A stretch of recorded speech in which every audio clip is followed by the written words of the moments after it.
Hey legends, welcome along to the show. This is The Haunting of Bly Manor. Now I'm not going to completely destroy this for you because it is one of these shows that needs to be seen to be believed. Mike Flanagan is back once again with the classic horror storytelling. I enjoyed this so much. Now I have to say it's not quite as scary as The Haunting of Hill House. There's not as many jump scares in it, but whenever you do get them, they nail the landing. They really do. It's not just as disturbing as The Haunting of Hill House. So you're probably thinking, why are you recommending to watch this if it's not as scary, it's not as disturbing?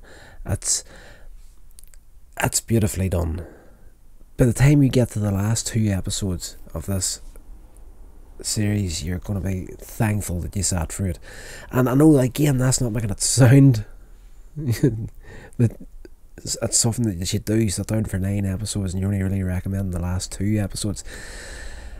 That's not the case. There's a heck of a lot of stuff in here that, and in all fairness, could have been trimmed out and you could have got the same result, but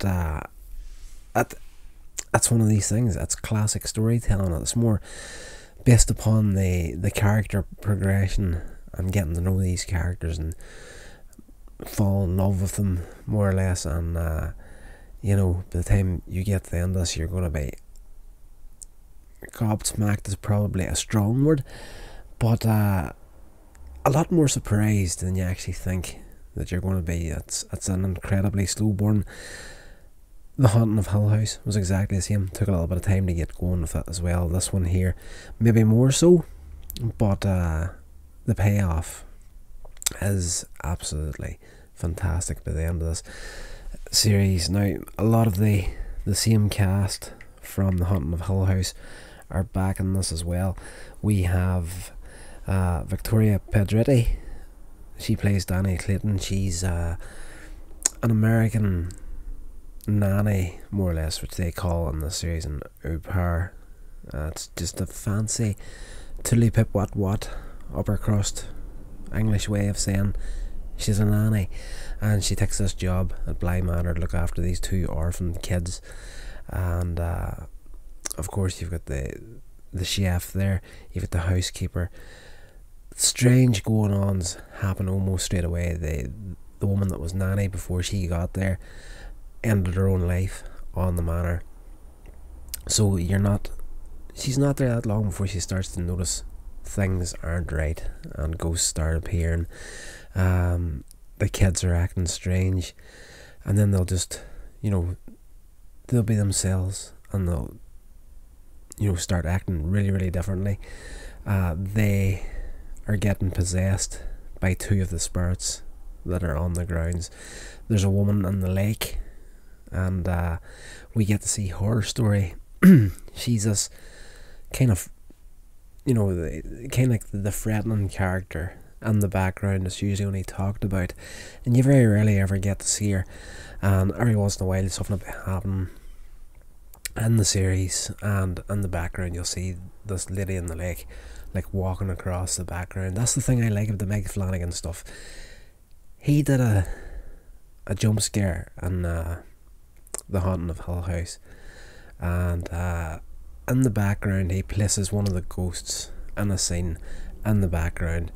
There's no musical score or anything there to drag your attention to this ghost, but you're that intent on watching what's going on with the other characters within the scene. You're really glued to them, and like this shot within the scene lasted the better part of a minute, and just at the very end of that minute, when the camera started to pan away again, I seen this ghost standing, and I almost went through the ceiling, scared the absolute life out of me. But again, it's not one of these things where he does it the traditional way. He drops something in there. That scene in The Haunting of Hill House, I actually went back and checked out just how long was that ghost there, and it was there the whole time. I didn't even see her, and he just let you. There's a couple of little things there that kind of very, very subtly would have grabbed hold of your attention. And I'm not going to tell you where it's at or what happens, but when you do see it, it'll scare the life out of you. The ghost was standing there at least a good 40 seconds before I seen it. So it's not the traditional jump out of your chair sort of scares you're going to get in these shows, but it's the ones that stay with you after the show. And that's what I like, really, really old school storytelling when it comes to ghost stories. The whole thing is pretty much, the Haunting of Bly Manor is a story been told by a woman at a wedding. The night before a wedding, this group of people meet up for the practice dinner, and at the end of it they're having a drink, and this woman starts to tell this ghost story. It's about the Bly Manor, and that runs throughout the 9 episodes, and then we come back to this at the very end, and it felt a little bit disjointed for me at that beginning part, because it was kind of like, I don't know, I just didn't feel that it fit in the way that they started off the series. But whenever you get back to that, that's going to pay off in a major way. Nice little twist there, so I'm not going to tell you what it is. The woman in the lake horror episode is episode 8 of 9. You don't find out who she is until then, and that is, it's you know, it's one of these things where, and I felt the same way with Hill House, and it was like they're juggling so many balls. As I said, you could have cut a lot of stuff out of this series and got the same result, but in Hill House they were juggling a lot of balls, a lot of different storylines that were interconnected, but you were kind of thinking, how are you going to connect these up? And I felt that more so in Bly Manor than I did in Hill House, and I was just like, this is good, I'm enjoying this, but I think he's going to drop the ball here. I don't think he's going to get the resolution he wants in 9 episodes.